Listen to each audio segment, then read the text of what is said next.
நின்று அடிப்பேன். என்னை வந்து இவரு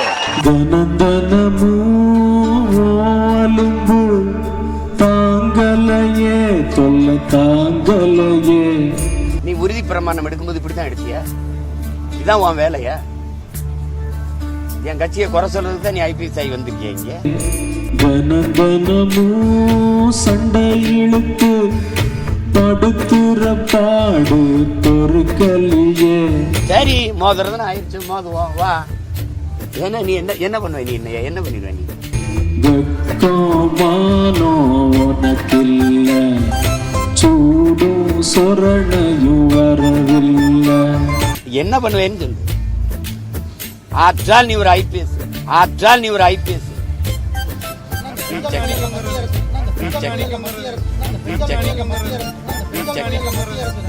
வெக்கமானோ உனக்கில்ல, சூடும் சொரணையும் வரவில்லை. தமிழ்நாட்டின் சூப்பர் ஸ்டார் இனிமே என் தம்பி சிலம்பரசன் தான். 3 படம் எடுக்கிறதுன்னு முடிவு எடுத்துருக்கேன் அவனை வச்சு. அதோட பல பேர் நெஞ்சு விழிச்சு செத்துருவாங்க. முதலா விட்ட நேரத்திலே புதவிதமா கெட்டு கதைகள் சாடியதே. நாளைக்கு வகுப்புனா இன்னைக்கு என்ன பண்ணுவேன் தெரியுமில்ல? மதியத்துலேருந்து மாட்டுக்கறி ஆரம்பிப்பேன். 2 கிலோ வாங்கி நல்லா சாப்பிட்டுட்டு படுத்துருவோம். காலையில் இருந்து ட்ராக் சூட்டை போட்டுனோன்னா போட்டு சட்டை மட்டும் வெளியில் போனோன்னே வராங்க. கதைகளிலே இட்லி கததுதானே, ஆமக்கறி அந்த கதைய மிஞ்சியதே. வா, என் அக்கா தங்கச்சை மாறுவருத்தாயா? அதே மாதிரி உன் அக்கா தங்கச்சி மாறுவரு. என் தங்கையை பாலியல் வல்லவர் கொண்டு நடித்தாளையில் பிணமாக்கினாயா? 1க்கு 100 உன் அக்கா தங்கச்சி அதே மாதிரி தப்பிச்சேன். ஒரு வளைக்குள்ளே மனம் விழுந்தது, அந்த சோழல விட்டு வெளிவரவில்லை. பிரபாகரன் இருந்த இடத்தில் சீமான் இருந்திருந்தால் ஒரு சிங்களன் உயிரோடு இருந்திருக்க மாட்டான். பாட்டுக்கு அடனி பேசுற, என் காது அத குற. பாட்டுக்கு அச்சு ஓடு, கண்டபடி வளரி ஓடு, தற்குறி கூட்டம் ஓடி வரும் கதை கேட்க.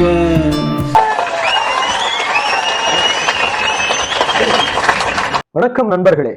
இன்னைக்கு நம்ம வீடியோல எதை பத்தி பார்க்க போறோம் அப்படின்னா, எப்ப உயர் அதிகாரிகளா, இந்த தமிழ்நாட்டுல ஒரு கட்சி இயங்குது, நாம் தமிழர் கட்சி அப்படிங்கிற ஒரு கட்சி. இது வந்து முற்றிலுமா ஒரு பிரிவினைவாத கட்சி. இந்த கட்சியில இருக்கிற பயலுக பூரா முக்காமண்டையனும் கால் மண்டையனும் அரைமண்டையனுமா இருக்கானுங்க அப்படின்னு 100க்கும் மேற்பட்ட ஐபிஎஸ் அதிகாரிகள், மாவட்ட எஸ்பிக்கள் பங்கேற்ற ஐபிஎஸ் அதிகாரிகள் மாநாட்டுல திருச்சி காவல் கண்காணிப்பாளர் வருண்குமார் பேசியிருக்காரு. இன்னும் நிறைய விஷயங்களை பேசியிருக்காரு. அந்த வீடியோ வெளியே வந்ததும் கரண்ட்ல அடிபட்ட காட்டு பண்ணி மாதிரி குய்யாமுயா குய்யாமுயா குய்யாமுயான்னு அண்ணன் தம்பி தங்கைகள்னு மொத்த கும்பலும் கதறிக்கிட்டு கிடக்குது. பல சுவாரஸ்யமான சம்பவங்கள் கூட இன்னும் அதிகமா நடந்திருக்கு. அதைத்தான் இந்த வீடியோல பார்க்க போறோம். முதல்ல வருண்குமார் அந்த மேடையில என்ன பேசினாரு அப்படிங்கிறத பார்ப்போம். அப்புறமா நம்ம பீஸுகளை வச்சு கவனிப்போம். வாங்க வீடியோக்குள்ள போயிடலாம். யாராவது மேல அதிகாரி ஊமத்துல எங்க இருக்கா? ஒரு கலவரத்தை வித்தியாசமா அடக்க போயிருக்காரு சொல்லு. 5வது தேசிய ஐபிஎஸ் அதிகாரிகள் மாநாடு சண்டிகர்ல டிசம்பர் 4ஆம் தேதி நடந்துச்சுங்க. இதை நம்ம பெரிய புல்லட் பாண்டி மோடி ஐயாவும் சின்ன புல்லட் பாண்டி அமித்ஷாவும் தொடங்கி வச்சாங்க. இதுல வந்து பல்வேறு குழுக்களா நாடு முழுவதிலும் இருந்து நூற்றுக்கணக்கான ஐஏஎஸ் அதிகாரிகள் பங்கேற்றாங்க. அதுலயும் இந்த மாநாட்டுல நல்ல இளமை துடிப்புள்ள மாவட்ட எஸ்பிக்களா இருக்கிற திறம்பட செயல்படக்கூடிய காவல்துறை அதிகாரிகளை செலக்ட் பண்ணி எடுத்தாங்க. அதுல திருச்சி எஸ்பி வருண்குமாருக்கும் முக்கியமான ஒரு அழைப்பை கொடுத்திருக்காங்க.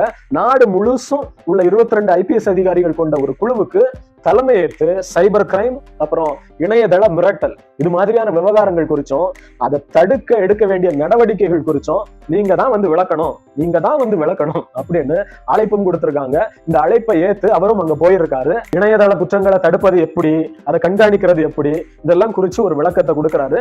ஐபிஎஸ் அதிகாரிகள் மத்தியில அதை ஆதாரங்களோடு விவரிச்சும் பேசுறாரு.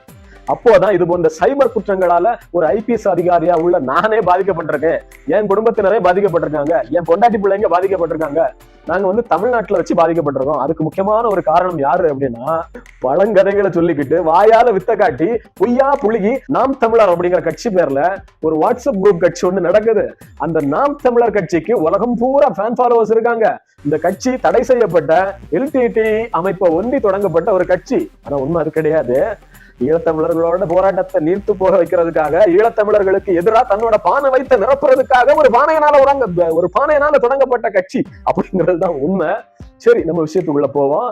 இந்த நாம் தமிழர் கட்சி புறம்போக்கு பயலுக, நான் ஒரு ஐபிஎஸ் அதிகாரியா இருந்தோம், என்னையும் என் பொண்டாட்டி பிள்ளைங்களையும் அவங்களோட புகைப்படங்களை எடுத்து மாஃபிங் செய்து அதை இணையதளத்துல வெளியிட்டானுங்க.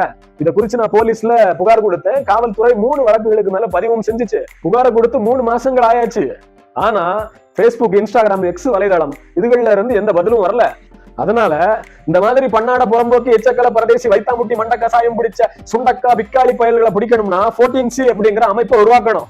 இந்த மாதிரி சில்லறைகளை பிடிச்சி பட்டெக்ஸ படம் பார்த்து விட்டாதான் அந்த பன்னாடை புறம்போக்கு எச்சக்கலைகள் பட்டெக்ஸ வச்சுக்கிட்டு பொத்திக்கிட்டு சும்மா இருப்பானுங்க. தமிழ்நாட்டுல மேதகு பிரபாகரன் போட்டோவை போட்டோஷாப் பண்ணி வச்சுக்கிட்டு ஓலாக்கதைகளை சொல்லி சின்ன பயல்களை ஏமாத்தி வச்சு கட்சி தொடங்கின சீமான்னு ஒரு வாடகமாய இருக்கான். அவனுக்கு மேல ஒரு கூட்டம் இருக்கு, மேல இல்ல கீழே அவனுக்கு கீழே ஒரு கூட்டம் இருக்கு, மேலையும் ஒரு கூட்டம் இருக்கு. அது மத்திய கூட்டம். இந்த கூட்டத்தையும் இவனையும் கண்காணிக்க வேண்டியது மிக மிக அடிப்படையான ஒரு அத்தியாவசியமாக்கும் அப்படின்னு உண்மையா தமிழ்நாட்டு இளைஞர்கள் நலன்ல அக்கறை உள்ள ஒரு அதிகாரியா பேச வேண்டியதை சூப்பரா பேசி போட்டாரு. இந்த பேச்சு இணையதளங்கள்ல பரவுனதும் இதை பார்த்து அறிவு இருக்கிற மக்கள் சூப்பரா அவர் கேட்ட விஷயங்களை கவர்மெண்ட் பண்ணி கொடுத்துச்சுன்னா, அதாவது அந்த 14C அப்படிங்கிற அமைப்பை உருவாக்கி கொடுத்துச்சுன்னா, இந்த மாதிரி பாலியல் வக்கரம் பிடிச்ச பன்னாடைகளை கண்டுபிடிக்க எளிமையா இருக்கும், குற்றங்களும் குறையும் அப்படின்னு மக்கள் எல்லாம் சந்தோஷப்பட்டுக்கிட்டு இணையதளத்துக்குள்ள வந்தா ஒரு சைடுல ஒரே ஒப்பாரி சத்தமா கேக்குது. உனக்கு என்னாச்சு, நீ அழுதுட்டு கிடக்க, கியாமையான்னு நீ ஏன்டா உருண்டுகிட்டு கிடக்க, உனக்கு என்ன பிரச்சனை, மண்டையில விச ஊசிய போட்டு விட்டாங்களா, ஏன் அழுதுகிட்டு கிடக்குற, ஏன் குய்யாமையான்னு சத்தம் போடுற, இங்க என்ன நீ அழுதுகிட்டு கிடக்க, உனக்கும் மண்டையில பிரச்சனையா, என்ன பிரச்சனையாயி போச்சு, அப்ப உங்க 2 பேருக்கும் மண்டையில பிரச்சனை அல்ல, உங்க 2 பேருக்கும் மண்டையில ஏதோ கோளாறு, சத்தம் போடாம இருங்க. என்னப்பா நாம் தமிழர் கட்சியா, அதுதான் குய்யாமையான்னு சத்தம் போடுறியா, நீயும் நாம் தமிழர் கட்சியா, நீயும் குய்யாமையாவா, சரி அப்படின்னா 2 பேரும் அங்க தள்ளி போய் உட்கார்ந்தாளுங்க, அண்ணனுக்கு பேச வேண்டிய இருக்குப்பா, கிளம்பா காத்து கிளம்பு. ஒரே டிஸ்டர்பன்ஸ் நண்பர்களே. சரி, நம்ம விஷயத்துக்குள்ள வந்துருவோம். இந்தியா முழுவதிலும் இருந்து பங்கேற்ற ஐபிஎஸ் அதிகாரிகள் மத்தியில் நாம் தமிழர் கட்சி குறித்து திருச்சி எஸ்பி வருண்குமார் பகிரங்கமாக பேசியுள்ளது பெரும் பரபரப்பை ஏற்படுத்தியுள்ளது. ஏற்கனவே NIA போன்ற தேசிய அமைப்புகளோட சோதனை வளையத்துக்கு கீழே நாம் தமிழர் கட்சி இருக்கு. அப்படி இருக்கும்போது இந்த கட்சியை குறித்து பிரதமர், உள்துறை அமைச்சர், அதாவது சின்ன புல்லட் பாண்டி, பெரிய புல்லட் பாண்டி எல்லாம் இருக்கக்கூடிய ஒரு அரங்கத்துல பகிரங்கமா பேசியிருக்காரு ஐபிஎஸ். இனி அந்த கட்சி என்ன ஆக போகுதோ, என்னென்ன சிக்கல் எல்லாம் வரப்போகுதோ அப்படின்னு டீக்கடா அண்ணாச்சி மாதிரி பேசிட்டு இருக்காங்க. அடடே, மோடியும் அமித்ஷாவும் இருக்கிற மேடையில பேசி போட்டாரு, இனி நாம் தமிழர் கட்சி அவ்வளவுதான், அந்த கட்சிக்கு இனி சீக்கிரம் நெருக்கடி வரப்போகுது அப்படின்னு பேசிட்டு இருக்காங்க. ஆனா நாம் தமிழர் கட்சி இல்லாது அது ராம் தமிழர் கட்சி அப்படிங்கிறது நமக்கு தான் தெரியும். அந்த கட்சிக்கு ஒரு சிக்கலும் வராது. சரி, நம்ம முக்கியமான விஷயத்துக்கு வந்துடுவோம். இந்த சின்ன மாமா பையன் இடுமாவனம் கார்த்திக் ஒரு ட்விட் போட்டிருக்கான். அதுல என்ன போட்டிருக்கான் அப்படின்னா, டியர் ஸ்ட்ரிக்ட் ஆபீசர், திமுகவுக்கு 3ஆம் கட்ட அள்ளக்கை வேலை பார்க்கறது, ஆடியோக்களை விட்டு அற்ப சுகம் காணுறது, முறைச்சு பாக்குற மாதிரி போட்டோ போடுறது, வாட்ஸ்அப்ல ஸ்டேட்டஸ் வச்சுட்டு அதை செய்தியா போட சொல்லி பத்திரிகையாளர்கள் கிட்ட லாபி பண்றது, பிரிவினைவாத இயக்கம்னு டெல்லியில போய் பினாத்துறது, பொய் வழக்கு போட்டு கைது பண்றது, கைது பண்றவங்களை கண்ணை கட்டிக்கிட்டு அடிச்சு சித்திரவதை பண்றதுன்னு சில்லறத்தனமா எச்ச வேலை பார்க்கறத விட்டுட்டு அரசியலுக்கு நேரடியா வாங்க ப்ரோ. துணிவு இருந்தா, திராணி இருந்தா, தெம்பு இருந்தா உங்க பதவியை ராஜினாமா பண்ணிட்டு நேரடியா அரசியலுக்கு வாங்க மோதுவோம். அதை விட்டுட்டு கோலத்தனமா திமுக அரசோட முதுகுக்கு பின்னால ஒளிஞ்சுக்கிட்டு வாய்ஸ விடால் விடாதீங்க அப்படின்னு போட்டிருக்கான். சரி, பாத்தீங்களா? அப்ப சின்ன மாமா பையன் போட்ட ஸ்பிட்ட பாத்தீங்களா? பெரிய மாமா பையன் சாட்ட, இவன் வந்து சின்ன மாமா பையன், குட்டி மாமா பையன். ஏல சின்ன மாமா பையல துணிவு திராணி தெம்பு வக்கு இதெல்லாம் இருக்கிறியான்னு அவரை பார்த்து கேக்குறிய. ராஜினாமா பண்ணிட்டு நேரடியா அரசியலுக்கு வாங்க மோதுவோம் ப்ரோ அப்படி சொல்றிய. பதிலுக்கு அவரும் ஏல முதல்ல 2 தொகுதியில டெபாசிட் வாங்குங்க, அதை வாங்கிக்கிட்டு வந்து பேசுங்கடா சில்ற பயல்களா அப்படின்னு புளிச்சுட்டு மூஞ்சில காரி துப்புனா என்ன பண்ணுவீங்க? அப்போ என்ன பண்ணுவீங்க? ஒரு கவுன்சிலர், ஒரு எம்எல்ஏ, ஒரு எம்பி அட ஏன் டெபாசிட்டுக்கே வக்கு இல்ல, நீங்க வந்து உயர் அதிகாரிகளை அதாவது ஐபிஎஸ் அதிகாரிய சோடி போட கூப்பிடுற. ஏற்கனவே உங்க நொண்ணனுக்கு வீரலட்சுமி அக்கா புருஷன் கூட ஒரு பாக்ஸிங் மேட்ச் பாக்கி இருக்கு, அதை மறந்துடாத. இடும்பாவனம் ப்ரோ, உங்க தகுதிக்கெல்லாம் ஏடிஎம் வாசல்ல வயசாகி போய் செக்யூரிட்டிக்கு நிப்பார்ல இந்தியன் தாத்தா, அவரு கூட ஸ்பேரிங் பண்றதே தப்பு. உங்களுக்கு எல்லாம் அதே அதிகம். எடுத்த உடனே ஐபிஎஸ்க்கு எல்லாம் போவாதீங்க ப்ரோ. அவர் ராஜினாமா பண்ணிட்டு அரசியலுக்கு வரலன்னு சொல்லிட்டாருன்னு வை, நீயும் உங்க நொண்ணனும் படிச்சு ஐபிஎஸ் ஆகி அவரு கூட போய் சண்டை போடுவீங்களா? குடிச்சா குப்புற போய் படுங்கடாடே குப்புற. ஏண்டா உயிர் எடுக்கிறீங்க? எங்க உசுர ஏண்டா எடுக்கிறீங்க? படுத்தாதீங்கடா, படுங்க, குப்புற படுத்து தூங்குங்க. துணிவு திராணி தெம்பு வக்கு இதெல்லாம் இருக்கிறவனாலதான் ஐபிஎஸ் எல்லாம் ஆக முடியும். அரசியல்ல நுழையறதுக்கு துணிவு திராணி எல்லாம் தேவை கிடையாது. உங்க அண்ணனுக்கு இருக்கு பத்தியா ஒரு 4 இன்ச்ல ஒரு டபரா செட்டு வாய், ஓலா அடிக்கிற ஒரு வாய், அது மாதிரி ஒரு வாய் இருந்தாலே போதும். என்னடா பிள்ளைகளா இப்படி சில்லறத்தனம் பண்றீங்களடா? என்னடா டே வேற பிள்ளைகளா? என்னடா டே அவர் எவ்வளவு ஆதாரத்தோட அதை விளக்குறாரு. இந்த சில்லற பயலுக ஏதோ இவனுங்க மேல அவதூறு பரப்புற மாதிரியும், நடக்காத ஒரு விஷயத்த ஏதோ கற்பனையா எடுத்து கட்டி இவனுங்க மேல பொய்யா ஒரு குற்றச்சாட்டு வைக்கிற மாதிரியும். முதல்ல வீடியோவை பார்த்துட்டு வாங்க நண்பர்களே, அதுக்கப்புறம் நம்ம பஞ்சாயத்தை வச்சுப்போம். Chennai Bangalore highway, there was a law and order problem. A person puts out a tweet saying 9 women have been murdered and their body disposed. He puts out a video and the video is uploaded from a forest file. We effect an arrest. We find out who's behind it. He belongs to a Tamil chauvinist organization called Naam Tamlar Katchi. They have roots all over the world. They have sympathizers all over the world. They have elements borrowed from the banned LTT organization. So they start attacking me for effecting that arrest. Subsequently, again when I get shifted to another district, we are required to register an affair, we arrest it. Continuously they attack us. That's my wife, she's my batchmate, she's also a police officer. She was attacked, her photos were mocked, and then they put out my children's photo and they had openly 2 SPs, they put out my children's photo and they told that we will eliminate them. If not now, after your retirement. That kind of open assault on 2 SPs. The public is also watching it. So coming to the point on this topic, we gave a complaint, the government was supportive, the police department was very supportive, 3 FIRs were registered, but it has been 3 months now, we have not got replies from Instagram, Facebook and X, former Twitter. The point being, we have escalated it at highest level. Me as a police officer, superintendent of police, got upset with the way they were responding.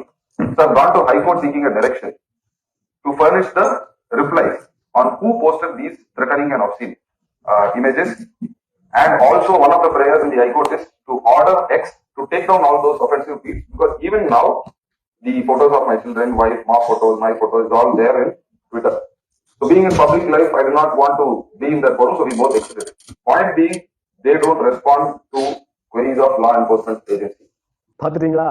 சரி நம்ம தொடங்குவோம். ஏண்டா அவர் பேரை சொல்றதுக்கு கூட பயப்படுற, Varun Kumar IPS name mention பண்ணி post போட வேண்டியது தானே? அதுக்கே பயப்படுற. இதுல தெம்பு திராணி இருக்கான்னு வேற அவரை பார்த்து நீ கேக்குற. நீ நல்லவனா இருந்தா என்ன பண்ணிருக்கணும்? டேய் தம்பிகளா, இணையதளத்துல இப்படி ஆபாச பதிவு பண்றது தப்பு. அதனால நம்ம கட்சி பேர் கெட்டு போகுது, நம்ம ஓலாவாய சீமானோட பேர் கூட கெட்டு போகுது, பூவா கிடைக்காது. அதுக்கப்புறம் தம்பிகள் இந்த மாதிரி நீ பதிவு போடாதீங்க அப்படின்னு வேணா சொல்லி இருக்கணும். ஏற்கனவே அவர் உங்க கட்சிக்காரனுங்க மேல கொல்ல காண்ட்ல இருக்காரு, இதுல போட்டு பார்க்க கூப்பிடுறீங்க. எனக்கு என்னமோ நீயும் உங்க அண்ணனும் சில்லறைகளும் கதறத பார்த்தா, நாம் தமிழர் பிள்ளைகளை உங்களை யாரும் அசைச்சிக்க முடியாது, தாத்தா இருக்கேன், அடிச்சு தூள் கிளப்புங்கன்னு மோடி ஐயா சொல்லிட்டாரா என்னவா? இப்ப இடம்ஸ் ஒண்ணு நல்லா சொல்றேன் கேட்டுக்கோ. ஐபிஎஸ் அதிகாரிகள், உயர் அதிகாரிகள் ஒரு விஷயத்த முடிவு பண்ணணும்னு நினைச்சிட்டாங்கன்னா அவங்களை கண்ட்ரோல் பண்ற அதிகாரம் அரசியல்வாதிகளுக்கு எல்லாம் கிடையாது. இப்ப பொறுமை இழந்தா அதுக்கப்புறம் உங்களுக்கு தான் பேக் ஃபயர் ஆகும், பாத்துக்கோங்க. பொறுமை போச்சு அவ்வளவுதான், பாத்துக்க. வாழ்க்கையை கெடுத்துறாதப்பா. இப்ப கூட ஒண்ணு கெட்டு போல, அப்படியே ஒரு டைவ போட்டு எடப்பாடி ஐயா கட்சியிலையோ டிவிக்கேலையோ போய் சேர்ந்துரு. அது எப்படிப்பா வளர்த்து விட்டு எங்க அண்ணனுக்கு நான் துரோகம் பண்றது அப்படின்னு எல்லாம் யோசிக்காத. அதெல்லாம் உங்க அண்ணனை பொறுத்தவரை தப்பே கிடையாது. அவனே அப்படிதான் துரோகம் பண்ணி இந்த இடத்துக்கு வந்தவன் தான். உங்க அண்ணன் பாடுபாயால திராவிட மேடைகள்ல பேசி பெரியார்னு முழங்கி தன்னை வளர்த்துக்கிட்டு பெரியார் இயக்க தலைவர்களை வச்சு ஈழத்துக்கு போய் அப்படியே ஒரு டூரை போட்டுக்கிட்டு அங்க இருந்து அப்படியே எங்க ஒரு குதிச்சு பிஜேபி பக்கம் போயிட்டு அப்புறம் நாம் தமிழர் கட்சியை வளர்த்த திராவிடத்துக்கே துரோகம் பண்ணவன் தான். அதனால நீ பேசாம இந்த பக்கம் ஒரு ஜம்போ அந்த பக்கம் ஒரு ஜம்போ போட்டு அந்த கட்சியில இருந்து வெளியே போயிட்டேன்னா, ஏன் இதை சொல்றேன்னா தெரிஞ்சுக்கணும். உங்க கட்சி இந்த எலெக்ஷனோட காலியாக போகுது, உன் மேல ஒரு அக்கறையில தான் சொல்றேன். அப்புறம் உன் இஷ்டம்.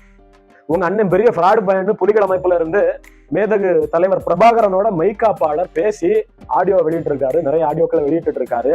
அது போய் கேளு. உலக மகா ஃப்ராடு பையன் உங்க அண்ணன் அப்படிங்கிறத ஆதாரத்தோட அவரே பேசி வெளியிட்டு இருக்காரு. அது அதர்மம் சேனல்ல அண்ணன் மனோஜ் வந்து வெளியிட்டு இருக்காரு. அந்த சேனல்ல போய் அந்த சில அந்த வீடியோக்கள் எல்லாம் போய் பாரு. பார்த்துட்டு திருந்துங்கடா தம்பிகளா, திருந்துங்க.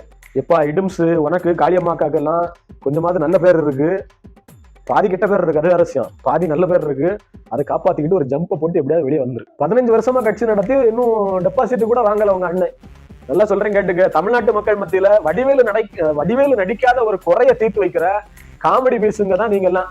ஏதோ பெரிய அரசியல் புரட்சி பண்றீங்கன்னு உங்களே நீங்க ஏமாத்திங்காதீங்கப்பா. நீங்க தமிழ்நாட்டு மக்களுக்கு வெறும் டைம் பாஸ் தான். நீங்க பேசுறதை கேட்டு பொழுதுபோக்குவாங்க. ஆனா ஒரு பயிலும் ஓட்டு போட மாட்டான். அதை நல்லா கவனிச்சுக்க. அப்படி ஓட்டு போடுறா உங்க அண்ணனே டெபாசிட் வாங்கியிருப்பாரு. சொன்ன கேளு. இப்ப கூட ஒண்ணும் ஆகும் போல ஒரு ஜம்பு போட்டு அப்படிதான். சைமன் செபாஸ்டியன் அப்படி என்ன அரசியல்ல சாதிச்சுட்டான்னு வருண்குமார் அரசியலுக்கு வர சொல்றான்னு தெரியல. வலைத்தளத்துல ரவுடித்தனம் பண்றதை தவிர என்ன பண்ணிட்டீங்க, என்னத்த புடுங்கிட்டீங்கன்னு தெரியல. அவரு அரசியலுக்கு வந்தா கூட அவர்கிட்டயே பணத்தை வாங்கிக்கிட்டு அவருக்கு ஓட்டு கிடைக்கிற மாதிரி ஒரு வேட்பாளரை போட்டு அவரை ஜெயிக்க வச்சு போடுவோம் உங்க அண்ணன். கடைசியில நீதான் நிராயுதபாடியா நிக்கணும். பாத்துக்க. ஏதோ உண்மையில உள்ள அக்கறையில சொல்றேன். அப்படிதான் ஒரு ஜம்ப போட்டு.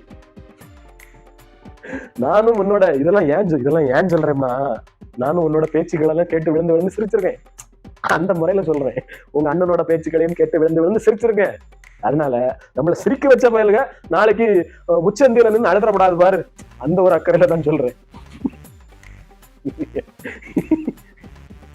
எப்பா ஒத்த சீட்டுக்கு துப்பு இல்லாம ஒரு கவுன்சிலர் சீட்டுக்கு கூட வக்கில்லாம இருக்கிறப்பவே இவ்வளவு பேச்சு பேசுறீங்க. ஒரு எம்எல்ஏ சீட்டோ ஒரு எம்பி சீட்டோ கிடைச்சா அவரு அமெரிக்க ஜனாதிபதி ட்ரம்புக்கே சவால் விடுவீங்க போல இருக்க. உங்க அண்ணன் வேற அங்க கிடந்து உருண்டுகிட்டு கிடக்கான்.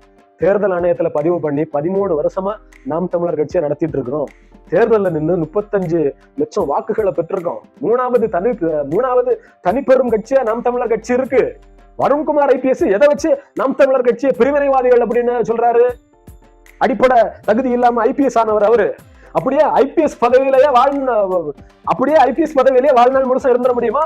ஒரு நாள் இறங்கி வந்துதானே ஆகணும். நாங்க இங்கத்தான் இருப்போம், மோதுவன் ஆகிட்டு வா மோதுவோம் அப்படின்னு மிரட்டி தள்ளி இருக்கான் உங்க நொண்ணே. இது எங்க போய் நிக்க போகுதோ தெரியல. அடிச்ச கைப்புள்ளைக்கே உடம்புல எத்தனை காயம்னா, அடிபட்டானே உசுரோடு இருப்பான்னு நினைக்கிற. இந்த மாதிரி உங்க நொண்ணனை எவனோ பின்னாடி இருந்து உசுப்பேத்திட்டு இருக்கான். சொன்ன கேள்வி இப்ப கூட ஒரு ஜம்ப் போட்டு தப்பிச்சுக்க. எனக்கு என்னமோ அது பிஜேபி RSS வகையறாக்களா இருக்குமோன்னு ஒரு டவுட் வருது, கேஸ் வருது. எப்பா இது ஒரு பிரிவினைவாத கட்சின்னு சின்ன குழந்தைய கேட்டா கூட சொல்லுமாடா. பேசுறது பூரா ஜாதியை வச்சு, எடுக்கிறது பூரா மூத்திர டெஸ்ட். பிரிவினைவாத கட்சின்னா கோபம் மைசூர் வேற வருது உங்களுக்கு. சரி நண்பர்களே, மீண்டும் இன்னொரு வீடியோவில் உங்களை சந்திக்கிறேன். நன்றி. It's time to give it back to money.